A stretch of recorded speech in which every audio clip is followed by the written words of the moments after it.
Kekugek sadulita mel dilulit. Iya ngapa?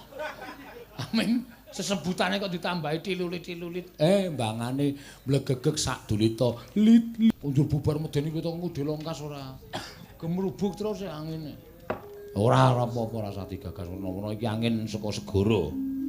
Mungkin ngandel ora, bapak iki pusaka bisa kandha jimat iso jengat. Wastran maca. Marmat maca.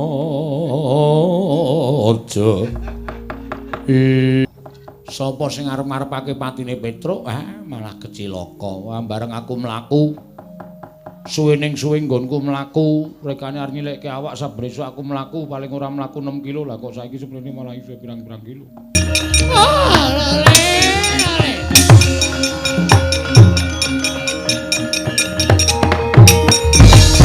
Andyabala Pandhawa mbyuk gumulung mangung siring sata Kurawa gambah unggih srukatite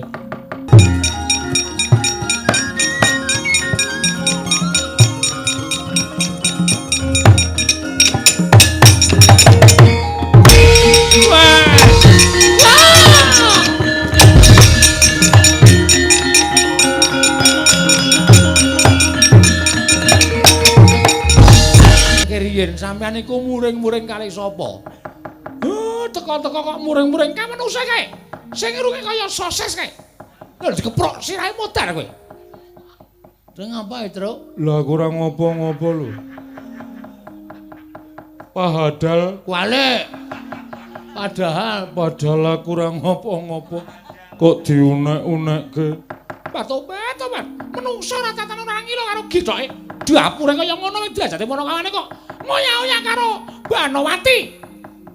Kakang mbok wonten menapa? Dimas ponokawanmu kuwi lho. Ponokanmu mlebu nang Taman Negara ing Ngastina. Dheweke nyangkrimi karo aku. Jarene basane krama aku ki sapa? Basane tresna kuwi apa? Basane kowe apa? Bareng kon ukarane kula tresna kan panjenengan. Terus ngoyak-oyak karo aku kae bedes rek kae.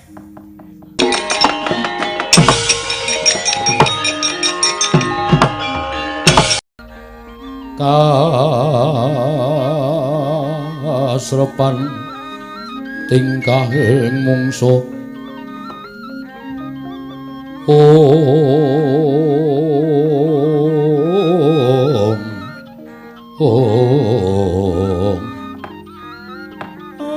Bapa Bendara kula Den Ndara Janaka blegegek kugek sadulita mel dilulit.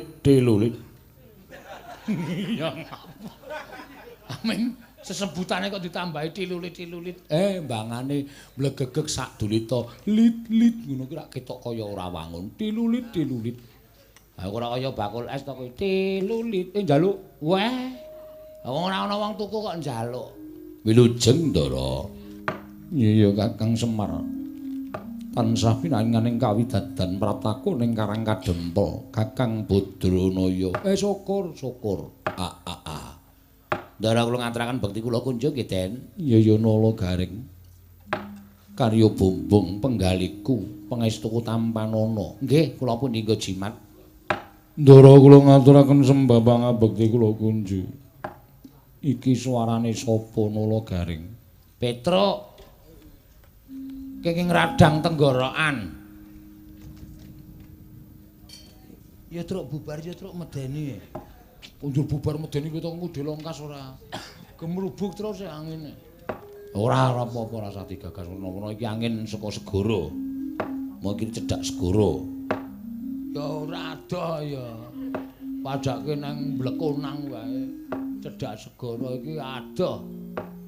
Gusti Ndara Janaka kula ngaturaken bekti kula kunjung nggih Den.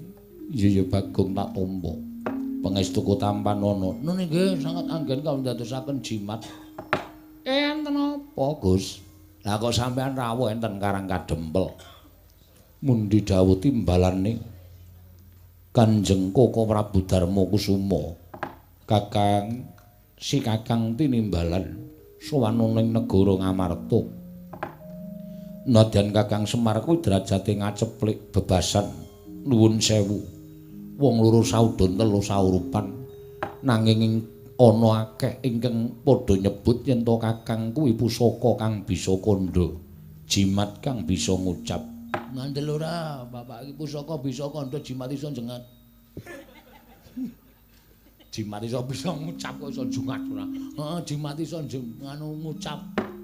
Mula Kakang Semar ayun ndak kanthi prapta ning negara Ngamarta sowan ngersaning Kanjeng Kaka Prabu Darma Kusuma Kakang.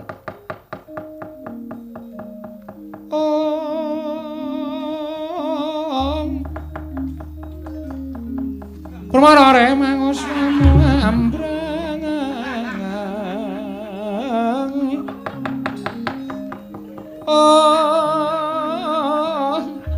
kadi karnaning kasose yen aneng marga malalat tumiring sang kandha wastran maca Marmat mojo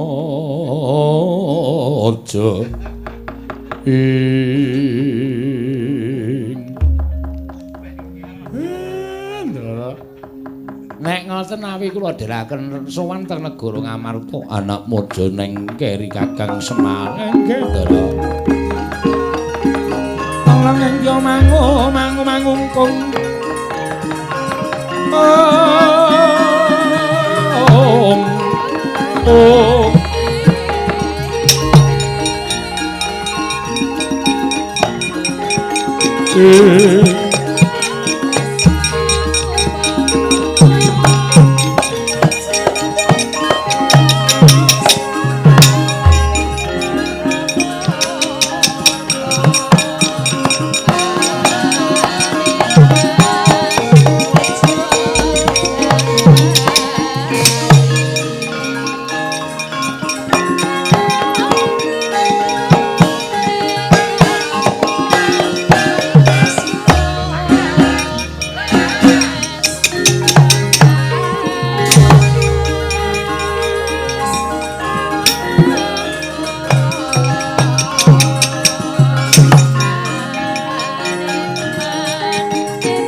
Goncang kancing langit kelap-kelap katon lir kincanging risang mawe gandrung sabaran kadulu wukir moyak mayik saking dias baliwur mangsuli kondo ngajeng Kilura Petruk kandung bolo ingkang mlajar saking Karang Tumaritis nalika semanten saka jerih kelawan Raden Werkudara nganti kadarang-darang lampahing Kilura Petruk kandung bolong nalika semanten saka adoh inggih rumampang nganti ora weruh keblat Kilura Petruk gandhong bola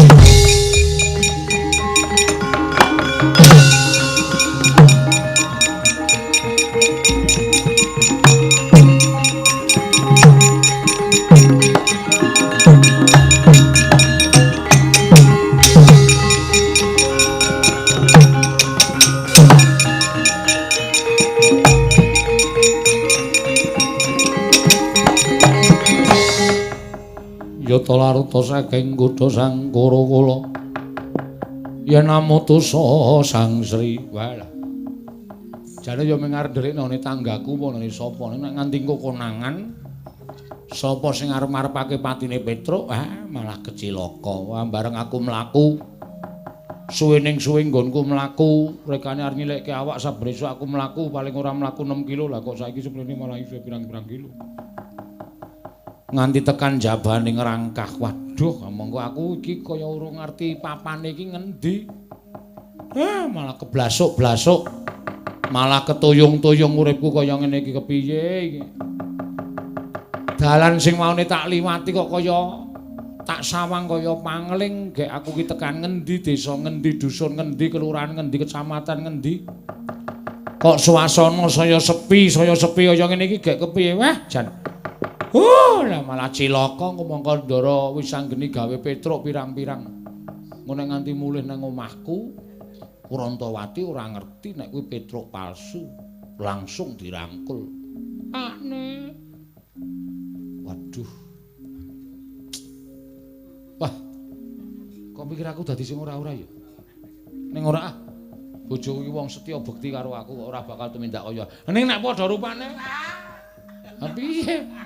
Monggo sing teko Petruk blek kaya aku. Ayo bojoku ora ngerti nek kuwi aku apa udu. Terus langsung nek Petruk sing palsu wisuh Bu. Wah, cilaka iki. Kok men kowe dhewe? Wes. Dinggo sesuk sore meneh kok. Ndak malah gerok ora. Wah, cilaka iki wis. Wis pasrah karo pepesening kodrat wae.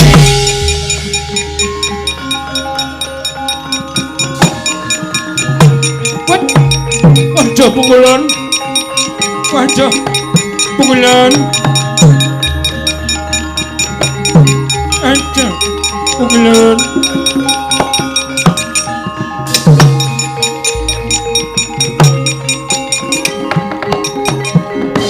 Aduh pukulan. Ngentraken sembah bekti kula kunjuk pukulan. Petruk wong geculku marujul. Selagine Jawata rawuh wae kowe isih bisa kaya ngono mongko kowe ora ngerti dalaning Bali. Oh iya ya. Aku kok ya ngopo to ya ning ndi-ndi mesti sarwa seneng ning jane atiku iki cilaka. Petruk dalem ulun ngerti pesambat kita. Nggih. Lha niku pripun Bu Kulun? Pancen sayektine apa kang dadi pacoban kita mau, wis pinesti kita dadi lantaran tumedhaking kanugrahan. Weh. Kula niki? Iya, Petruk. Lah ming sakula kok dadi lantaran tumedhaking kanugrahan niku pripun? Tumedhaking kanugrahan kuwi mboya mawas kelawan derajat kelawan pangkat. Nadyan kita wong loro saudon telu saurupan. Nanging lamun dewa wis mesthekake lamun kita ingkang kudu dadi jalaran tumedhaking kanugrahan, ya kita ingkang sak mangko kinarya dalan tumedhaking kanugrahan Petruk. Waduh. Ora nyono babar pisan bulu uripku ki ya mulya. Ing atase nang omah ming diwaneni ro bojo wae. Bareng ketemu karo Iwang Pirun padha wenang kok aku dadi dalaning kanugrahan. Nggih mugi-mugi kelepetan dhateng dayanipun kanugrahan mengkono Petruk. Dene kanugrahan ingkang bakal dadi lantaran tumedhak ana ing jagat mau bakal tinampa dening para Pandhawa. Nggih, merga Pandhawa kuwi kita ingkang momong. Klebu kadang kita nala gareng lan adi kita Bagong apa dene wong atuwa kita Semar. Nggih, Pukulun nggih. Aranipun menapa? Kanugrahan ingkang bakal tinampa dening para Pandhawa wujud wahyu katentreman sabab Pandhawa tinuding dening para Jawata ingkang bakal besok babar jagat ingkang kebak ing katentreman Petruk. Wah, alhamdulillah. Dene punden kula para Pandhawa pikantuk wahyu katentreman Pukulun. Ya. Lan kejaba saka kuwi, kita uga ingkang kudu bisa ngrampungake lakon ning jagat. Nggih, kula dhewe ya bingung. Petruk niku ngimpi kaya arep dipateni karo wong terus kula ken lungane Ndara Wisanggeni nyipta Petruk loro cacahe. Niki nek mboten kula rampungke perkarane mengke mboten rampung-rampung malah Petruk sing palsu bali teng omah kula cilaka. Iya, pancen pinesti Petruk ingkang palsu patutan kelawan bojo kita. Hei! Ora sembrono. ora Petruk pancen ulun ming bebeda lawan jeneng kita. Dewa ki ora sok bebeda. Dewa ki nek ngendika ki sak kendikane ana sing dicipta dadi kok senengane ngendika. Mbuya. Mbuya. Senengane ora. Lho, kita malah kok ora basa karo ulun. Oh iya lali. Ya nyuwun pangapunten Bu Ulun. Nggih kula nderek. Kita bakal ulun paringi wahyu, mengko kita paringke utawa caoske lan pemunden kita Pandhawa. Oh nggih. Ning kita uga bakal ulun dandani. Wujud napa Bu Ulun? Wujuding manut lan panjenengan ulun. Oh nggih, ngestaken dawuh. Sawise kaya mengkono rampungna pakaryan kita. Kang dumlaroning jagat iki, Petruk. Oh nggih, ngestaken dawuh. Kita njujuka marang negara Ngastina. Apa ingkang dadi sedya kita ya kuwi nyelametake Petruk ingkang bakal dadi banten ing negara Ngastina. Aja nganti padha ngira yen to Petruk ingkang saktenane palsu mau. Padha ngira yen to Petruk sejati utawa Petruk ingkang saktenane kang dadi banten ing negara Ngastina. Slametna asmaning pepundenmu Si Werkudara. Oh nggih, ngestaken dawuh Bu Kulun. Iya Petruk maragake tampanana.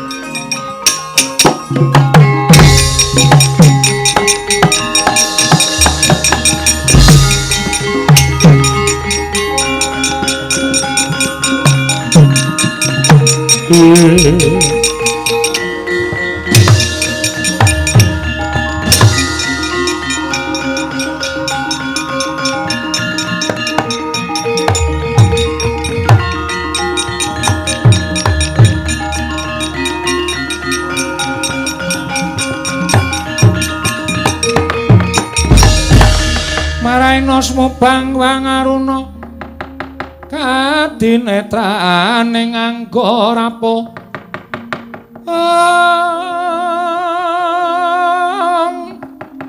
kanikara sageter kinidungane kung lir wuwu sing pine panca pepetoking ayam wono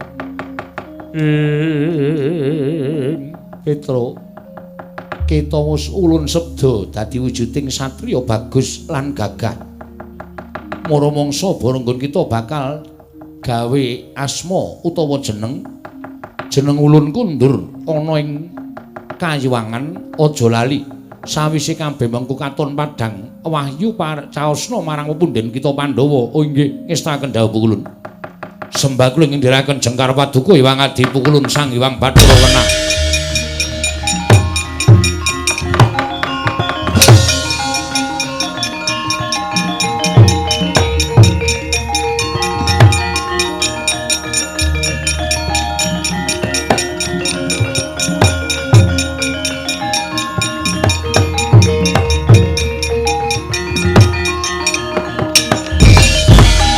Kunjang sing langit kelap-lapaton lir kincanging risang mawe gandrung ing jagat Dewa Bathara ya jagat pangestu ngoro wanter dawing Wang Pikulun padha wenang jebul nggonku duwe lelakon kaya mengkene mung bakal kinarya jalaran tumedhaing kanugrahan ya bakal tak antepi mara seksenana dina samengko. Aku ora nganggo jeneng Panakawan Petruk nanging nganggo jeneng Bambang Surasekti. Bakal prapteng negara Ngastina. Sapa ingkang bakal gendak sikara karo Petruk? Aku ingkang ora nrimakake legane atiku.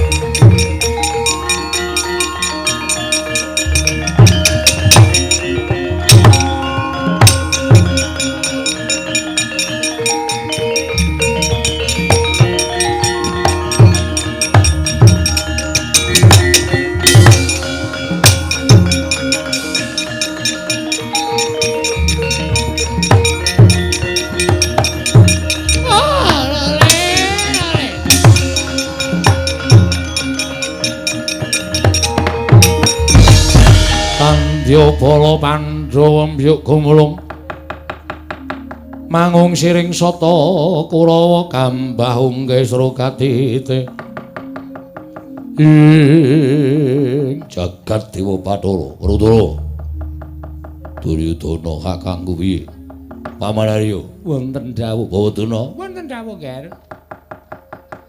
ming arep mudhar iku datuk nganggo sandhangan sing genep nganggo iket nganggo surjan kula ngaturaken pangabekti kula kunjuk sinuwun ya tak tampa Petruk leres ngendikanipun Ndara Werkudara nalika semanten mboyong kaliyan kula ngendikanipun Ndara Werkudara menawi kula pejah kinarya tumbal lan syarat srana Ndara Werkudara ngenipun wuwuh undhake ngelmi kula mboten badhe selak menika kula ngetingalaken pangorbananipun Panakawan ingkang tresna kaliyan Bendara. Pangorbananipun abdi ingkang saestu lahir batin tresna kaliyan Bendara kula Ndara Werkudara. Nadyan Ndara kula Werkudara menika badhe pikantuk ngelmu kudu nganggo patine Petruk kula ikhlasaken. Ikhlas karo nyawamu. Mboten ikhlas sebab napa? Nyawa ora le njaluk, nyawa ora le tuku. Mengkari urip iku kala mangsa modar ya kudu dilakoni. Yen ngono mapano aku ingkang bakal nugel jangkamu. Sing landhep lho ladinge. Mun nek nganti mengek ora putut-putut malah lara. Aku bakal nugel gulungmu Panakawan Petruk Paman. Wonten dawuh. Mang cawiske bedhama sing landhep. Nggih, ngestaken dawuh nggih.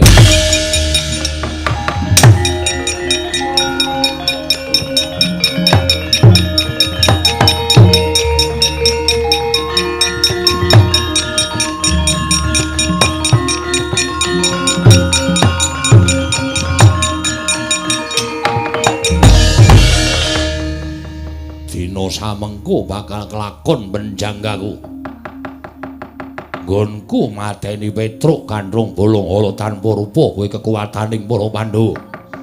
Oh monggo nggih sampun ngantos kekathah anggen paduka paring pangandikan dipun simpen rumiyin raos panjenengan Petruk dipun pejahi rumiyin Rudara nggih pun Kakang melu seneng dene Siadi entuk ngelmu kang anyar saka Bawadana sarana patine Petruk muga-muga tambah wuwing ngelmuning Dimas Jodipati. Wah. Duryudana, aku ngaturake panuwun ingkang tanpa pepindhan. Yo, Yayi. Prira iki seksekke Petruk kudu tekaning pati. Gunjang ganjing langit kelap-kelap katon. Lir kincanging saking risang mawe gandrung. Sigra arsa anugel jangganing Lurah Petruk nenggih Bambang Surasekti ingkang sakawit sampun prapteng negaring Astina mundi dawuh timbalanipun Sang Hyang Bathara Wenang kedah ngayemi dhateng pun kantong bolong mila sigra minggah wonten ing Datulaya nata ngastina tanpa taliwara dipun tebak dadanipun temah jawah kalenggak mlajar pati senguni lumajar sedaya sami lumajar jerih pengawihipun Sang Bambang Surasekti.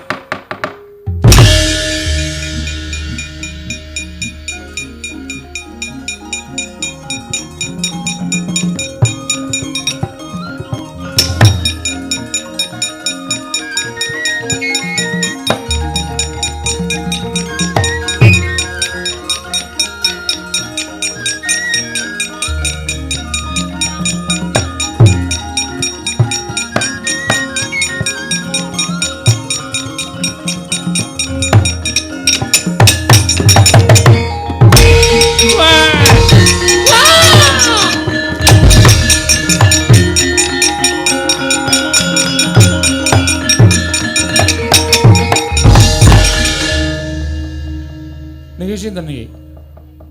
Kula wis merem ngenteni disabet pedang gulu kula. Sampeyan sinten, Mas? Petruk. Yen kowe takon karo aku, aranku Bambang Surasekti. Bambang Surasekti? Iya. Ning mestine kowe ngerti karo aku sapa sejatine aku. Sapa? Aku kuwi sak temene ya kuwi ingkang sejati ingkang wujude kaya kowe. Mangriyen nalika ning Karang Tumaritis kowe dicipta saka pethelku lan aku saiki didandani kaya ngene wujude saka Sang Hyang Kulun Bathara Wenang. Weh. Juragan to? Iya. Weh lah dalah.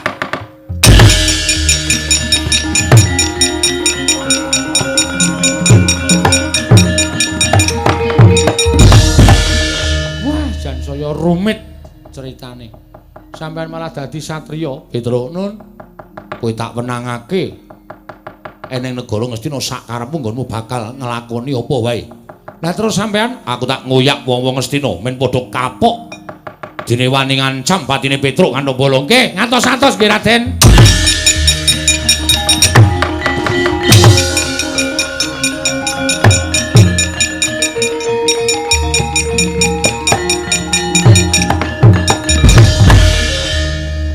Apa ya apike? Sinuwun Duryudana iki ngoni-ngonane Cecarawa akeh. Ane nek aku nyolong manuk, nek tak dol ning pasar manuk konangan Wadyabala Ngastina malah cilaka. Nyolong dhuwit ya nggo apa? Bondo Petruk ora kurang. Maksude dina iki aku ora butuh nek kurang iki ya kurang. Bendinane mesti kurang. Ning Ngastina iki sip iki ya. Nek ra ngombe pil kita ora bakal kelakon penjang Ngastina ki ana Dewi Banowati, ayune ora umum. Dewi Banowati tak ceraki Prabu Duryudana ora ana. Gaweke wedang tak nehi potas. Ane engko mati. Mati aku dihukum. Kekuatane wong wedoke sepira? Anggere disikep rak menung. Banowati sikep saka mburi ah. Ya sapa ngerti tumbuk bejane iso nglakon.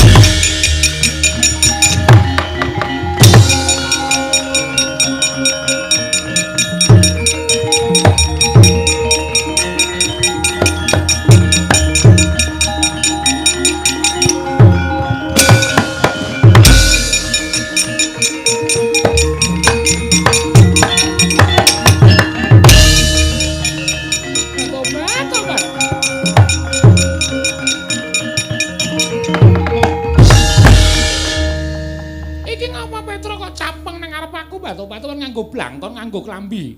Sorjan lurek. Anggepe kaya bagus-bagus apa piye? Piye Petruk kowe iki ngapa? Suarane wae kaya ngono. Mesti wik wik wik wik wik. Ai. Ora iso tak bae. Aku ki seneng bayangke tok kok. Bayangke seneng ora jama-jama. Batu-batuan ngapa Petruk? Kula ajeng ngaturaken kalimat kalian panjenengan. Tobat. Ukaramu apa? Basa kramanipun aku menika apa? Basa kramane aku ki ya kula. Basa kramane utawa ukara liyane seneng tresna. Nek kowe basa kramane panjenengan. Nek ukarane diteruske, kula tresna panjenengan. Asik. Apa iki?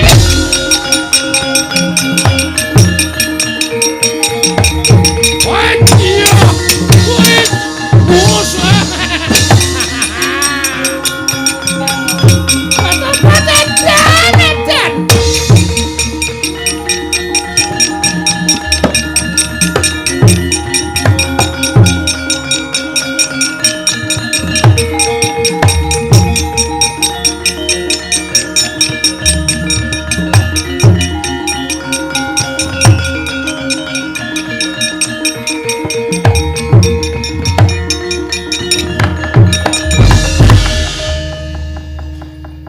Jarene tindak teng Amarta kok malah dugi mriki.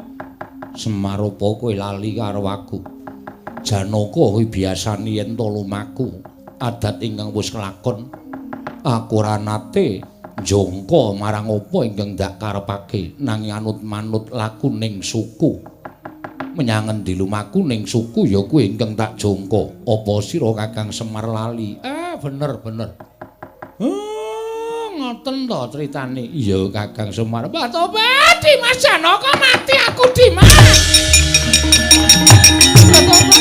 Ora tataran kowe. Panaswane jajaran arep ngoyahi aku ning kene iki karepmu piye?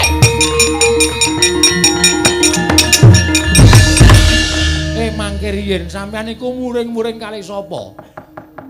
teko-teko kok muring-muring ka menungsa kae. Sing irunge kaya sosis kae. Lha dikeprok sirahe modar kowe. Sing apa, Truk? Lah kurang ngopo-ngopo lho.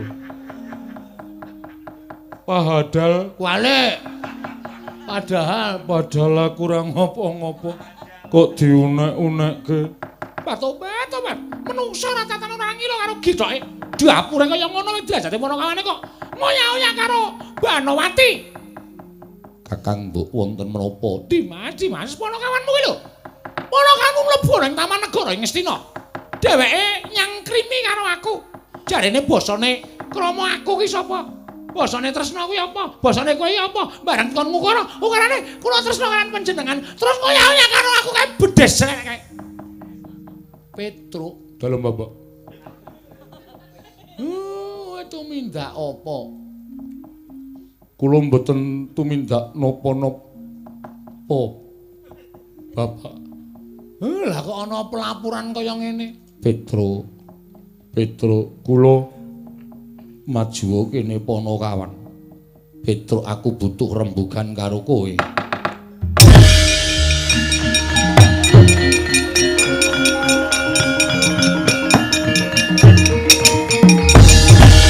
Menungso ora tatanan diapure kaya ngene kok. Oyak-oyak aku kowe. Kowe kok oyak-oyak aku kowe. Aduh, yono tak nembangu. Petruk dalem. Kowe wani ngoyak-oyak Kakang Mbok Banowati. Mbok anggap Kakang Mbok Banowati kuwi sapa? Ponokawan ora ngira babar pisan yen to kowe ngorek-orek marang pasuryaning Janaka ora bakal ilang selawase urip. Kowe abdi sing kepiye dene kowe wani nyamah asmaning Janaka? Kowe iblis lanat kowe Petruk.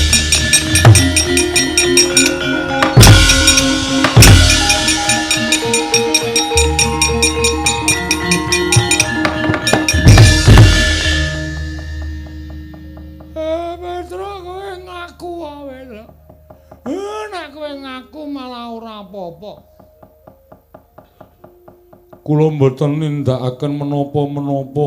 Aduh, iyung. Ndara.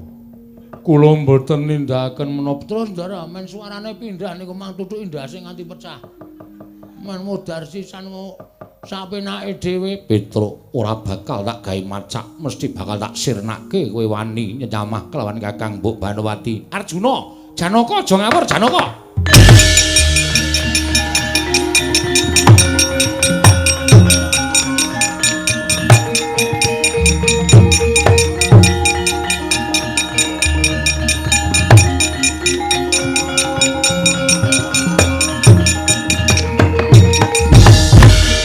Koko Prabu. Iya.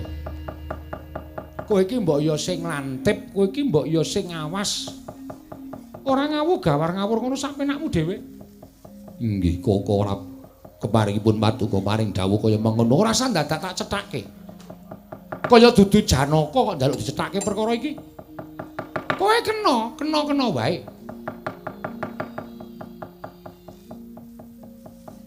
Mbok ditampa. Klonang. Ya ben kowe iki ngopo to? Kok dadak tak cethake iki ngopo? Kowe kudu ngerti tanggap karo lelakon iki, ora sandadak takon pun Kakang. Nggih. Kok Prabu ngestakaken dawuh. Yai Ratu, wonten dawuh mangke kula badhe midana aran Petruk. Estu ya Prabu. Yai Ratu kula mboten badhe selak. Oh inggih nek ngaten kula ngaturaken panuwun kondur. Mangke menawi kaderangan ingkang garwa menika mangke malah kriwikan dadi grojokan geguyon dadi tangisan. Sameneika kondur. Petruk kurang ajar. Mangke kula badhe ngukum Petruk. Matur nuwun Kakang Prabu.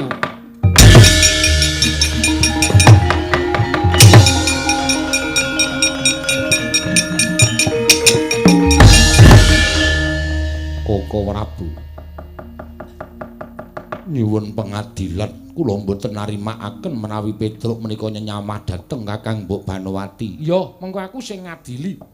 Ning kowe engko nek ngerti lakon iki mestine bakale kowe kaget. Kaget kados pundi? Wis to, menengo. Mesti kaget. Jalaran aku ora bakal gancarake ning iki mengko bakal nyaketi pepadang tumraping sapa wae Arjuna.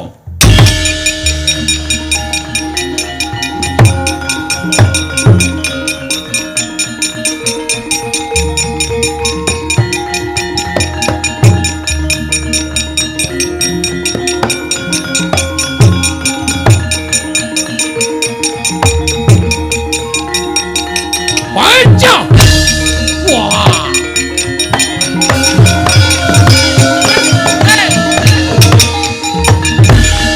Wedan sulapan kaya iki. Piye iki Sinuwun? Wis ta Bagong menengo. Engko aku sing jarwake. Wah, lah kok elok tenan iki. Truk. Kok kabeh semaur. Lah aku Petro, aku ya Petro. Wah, jan mulane kok iki kisah keconangan saiki mula kok ken mau Petruk nembang iris-irisan tilawe dadi iris-irisan wortel. Jebulno kaya ngono ta. Koko Prabu menika wonten menapa? Petruk wonten dawuh kaya teng mburi. Oh iki. Petruk Wonten dawuh. iki Petruk kok wagumen omongane. Nggih, Sinuwan. Sinuwun kok Sinuwan. Ayo teng mburi. Jejer kalian Petruk menika. Iya ora apa-apa wong kowe iki ya ora ana apa-apane kok. Inggih. Ngestakaken dawuh. Wis lajeng menika kaduk. Kula kok duwe anak Petruk loro niku pripun Semar menengo. Mar bingkem cangkemmu. Omong wae ora. Aku ki dadi wong tua bingung kok anakku Petruk kok loro. Wis to, kowe meneng wae. Kowe kok tak kandhani ngerti lakon iki Kakang Semar.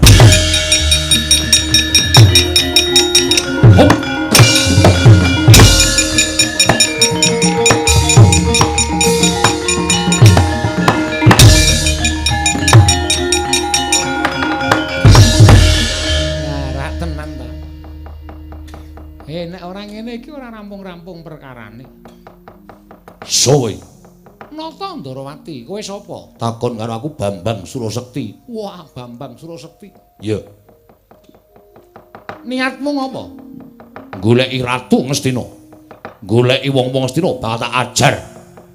Ratu Angkara murka, watak budi Candala nista, watake nista-nista budine Candala Watu Angkara.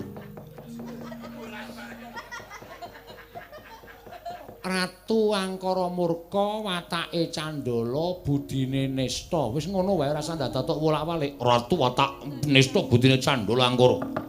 Angkara murka budi Candala, watake nista budi Candala nista watake. Kowe iki lek dadi satria ora urung suwe to? Lho, urung suwe piye? Wis dilantik tahun 2016. Wong satria kok omongane kaya pelawak. Oh, edian kowe ngunekke aku luwak. Budhek meneh. Lho, ngunekke aku ora mangan gudeg. Lho. Oh lah koplo. Pil. Pil jengkulmu mlocot. Apa rumah sama aku ora ngerti karo kowe ayo kowe salino. Kowe salino.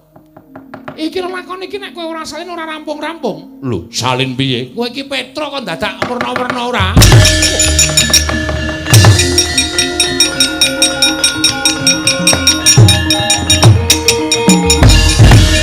Wis, saiki Petruk loro kae iki rampung ana. Kowe ora iso ngrampungi Petruk loro kae. Kowe sing tak luputke. Semar, dengkulmu mlocot kuwi. Karo ratu kok adem banget. Nganti lali basa kula. Apa meng ademe kok lali basa? Semar dalem. Wayah dengkulmu mlocot kuwi. Kon larane kok ngayal.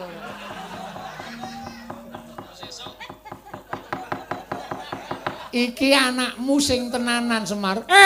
Napa nggih? Iya. Wah, kakrokane iblis lah.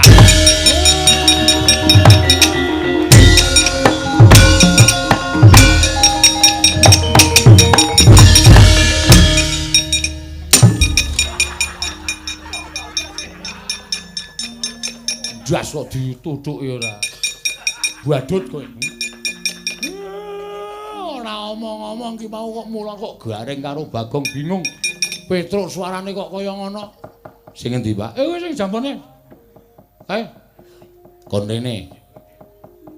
Petruk, Dalem, Bapak. ayo rono. Ngestakaken dawuh.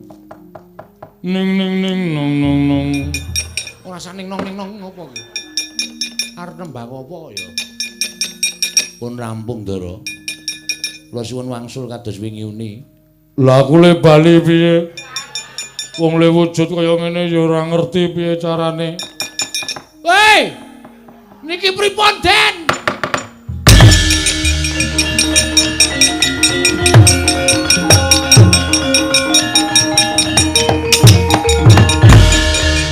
Lah edan iki. Sutradarane kowe to. Sutradara ya. Iya wae aku wae bocah gendeng ora. Mula kok sapa-sapa didadekke Petruk wong edian taun ora. Iki sapa? Iki kakangku. Kakang Antasena. Saedian njaluk dicotho kowe. Lah iki ya kurang gawean wis anggene Antasena kok dadekke Petruk iki mau terus piye? Anane gara-gara mengke kula setelke rekamane. Aneh-aneh wae. Kakang Antasena bali kaya wingi ni. Ya ni manut ni.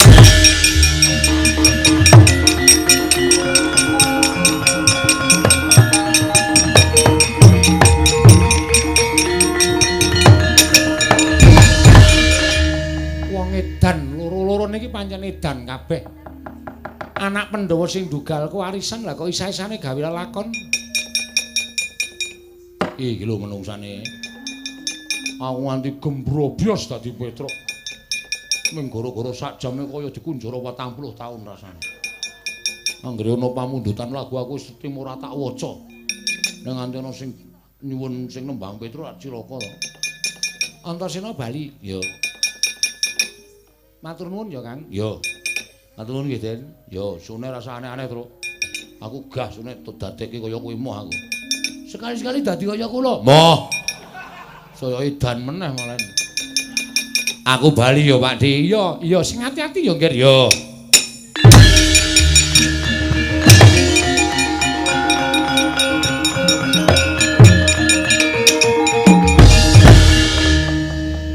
Lah iki sapa, Petruk? Niki sing gawe ya niki. Oh, lah wis anggene kok ya werna-werna. Lah kok gawe Petruk 3, mbok ya Petruk 1000 aku iso. Iya, aku percaya kuwi pancen wong pinter, pancen wong wasis. Iki balekno. Sing duwe durung bali. Lho. Balekno kaya wingi uni. Iki mung wujuding petel kok wae. Arep petel balekno.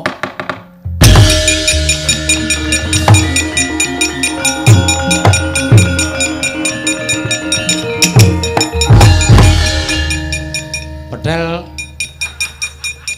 nek kowe isih seneng melu aku mantuka larak ngono.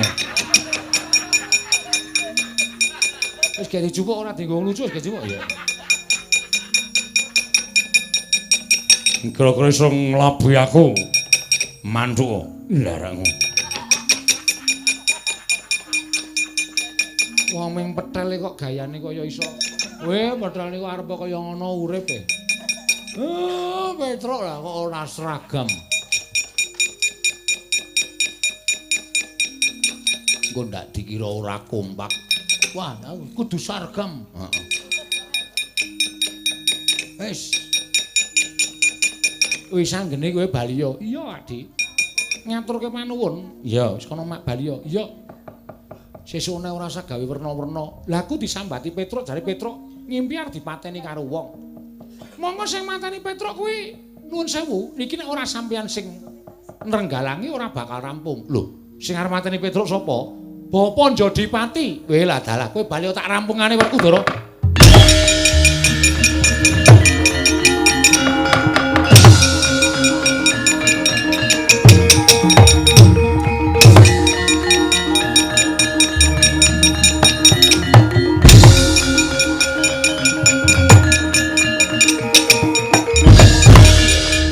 Apa? Petruk ndi? Iki apa? Karepmu? Tak gawa ning Astina. Arep tok nggo ngopo? Dienggo syarat Syarat apa coba aku tak ngerti. bakal nggon kowe entuk kanugrahan Kanugrahan apa? ngelmu. Ngelmu saka sapa? Bapa guruku. Bapak gurumu sapa? Wah, diuyak wae. Ayo ngaku. Sapa? Cerewet. Tak pateni kowe. Welane iso mbok monggo. Ning kudu iso nglangkai kuandane Nanta Ndarawati. Sing kandha sapa? Lho tak kira sampeyan iku mbelani kula ya. Senengane kok njur kon nglangkai kuandane wong liya iki kok iki apaku. Ning arep kaya ngono tak ewangi Petruk. Alhamdulillah. Diwangi sun. Petruk arep tok nggo tumbal. Yo. Kowe arep dijoli apa? Ngelmu. Ngelmune apa aku tak krungu? Sastra minulya. Sastra mulya. Memayu ayuning bawana. Babar kamulyaning jati. Wis sing kandha kaya ngono sapa? Ora cengengesan kowe. Kowe ngece aku. Lho, ora ngece, kuwi takon karo kowe. Sing ngucape ngelmu kaya ngono mau sapa? Durna bapakku.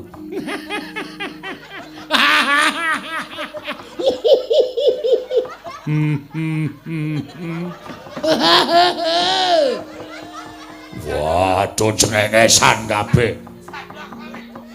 Kowe iki wong digdaya, wong ampuh ning amit sewu lho gampang diapusi. Iya ta Petruk? Nggih. Sastra mulya memayu ayuning bawana babar kamulyaning. Iya.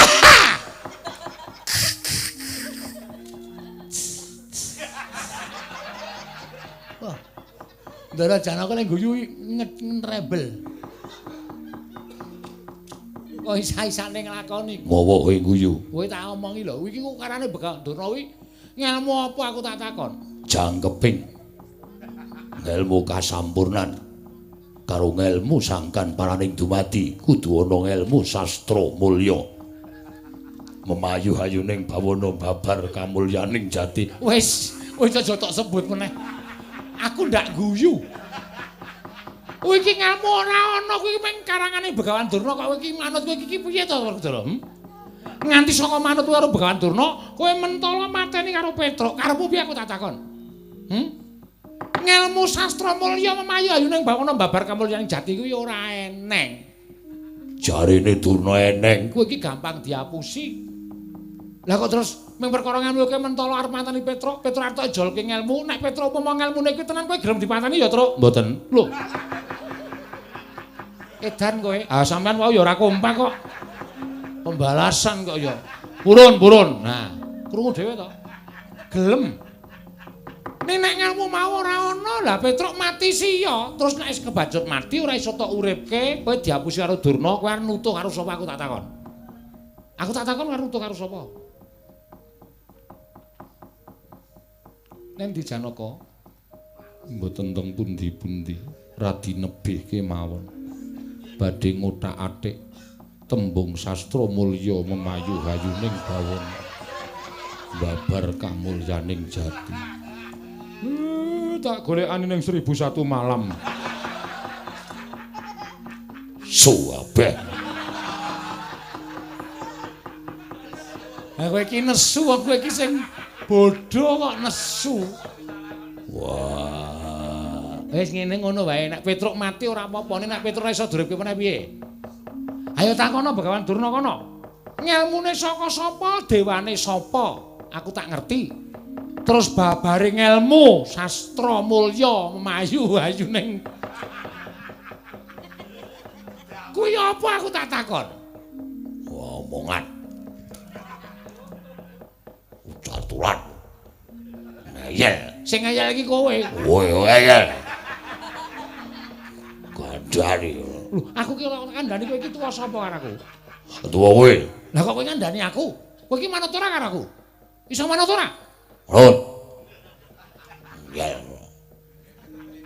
Ngeyel wape ya.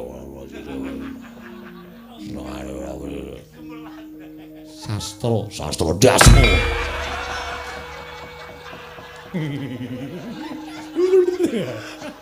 Seneng tenan. Jano wonten dawuh. Dodo cekikian. Seneni meneh. Lah kowe nendi? Teng ngandhaping wit nika kula ndodok ngampet ngguyu. Dijenggung kalih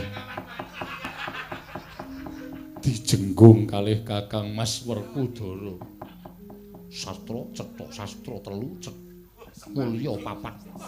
Memayu hayuning bawana 003. Pangur.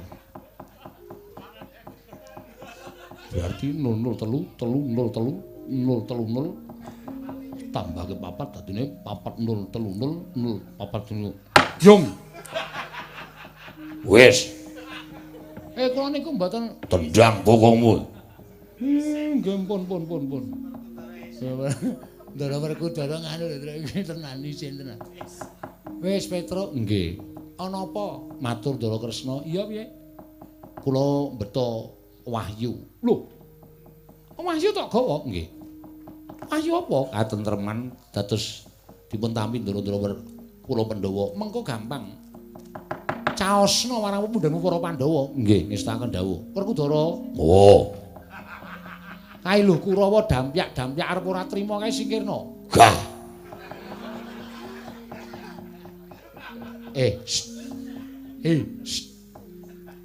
Ngopo?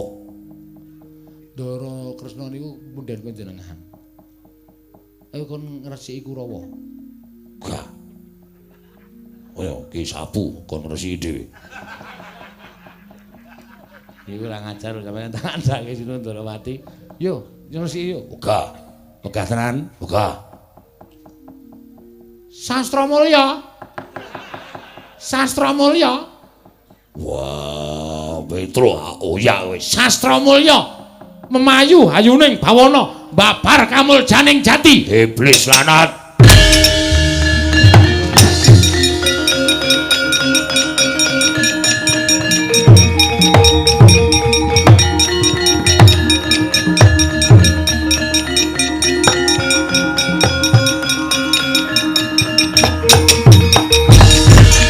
Dimas Werkudara, Bapa Durna arep mejang ilmu sastra mulya cangkemmu.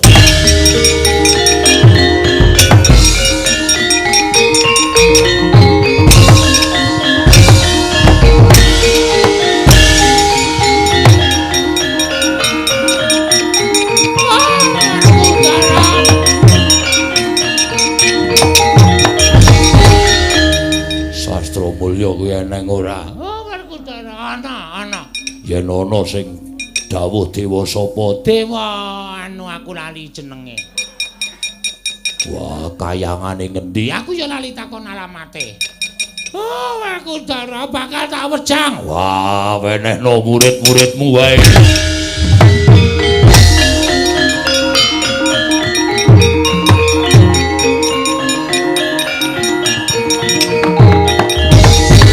Arsa madange jagat gunung-gunung.